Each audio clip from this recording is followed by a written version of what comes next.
माघ मास की शुक्ल पक्ष की एकादशी को जया एकादशी के नाम से भी जाना जाता है। जया एकादशी व्रत इस साल 12 फरवरी दिन शनिवार को पड़ रही है। इस एकादशी का पद्म पुराण में भी बड़ा महत्व बताया गया है। पुराणों के अनुसार मृत्यु के बाद जीव को अपने कर्मों के अनुसार अनेक अदृश्य शरीर में जाना होता है, जिसे प्रेत और भूत पिशाच की योनि भी कहा जाता है। जया एकादशी को इन्हीं अशरीरी योनियों से मुक्ति दिलाने वाला कहा गया है।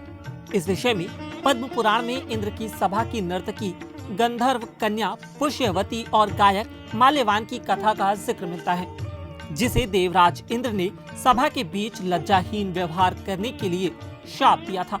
शाप के कारण माल्यवान और पुष्यवती को पिशाच योनि में जाना पड़ा था। यहाँ इन्हें हिमालय पर्वत के वृक्ष पर रहने का स्थान मिला। कष्टमय पिशाच योनि में दुख भोग रहे पुष्यवती और माल्यवान को माघ शुक्ल एकादशी के दिन कुछ भी खाने को नहीं मिला।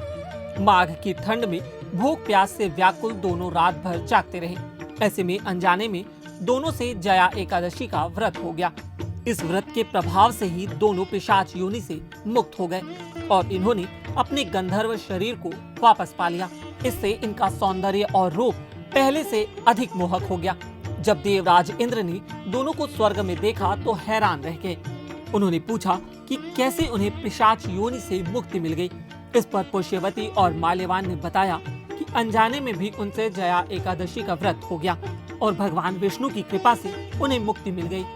देवराज इंद्र बहुत प्रसन्न हुए और दोनों को आशीर्वाद देते हुए बोले कि जो भगवान विष्णु के भक्त हैं, वह मेरे लिए भी आदरणीय हैं। तुम दोनों सुख पूर्वक स्वर्ग में निवास करो। जया एकादशी का महत्व। भगवान कृष्ण के वचनों का उल्लेख पद्म पुराण में किया गया है और बताया गया है कि जो भी व्यक्ति इस एकादशी के व्रत को करते हैं, उन्हें कष्टदायी पिशाच योनि से मुक्ति मिल जाती है, यानी उन्हें इस योनि में जाना नहीं पड़ता।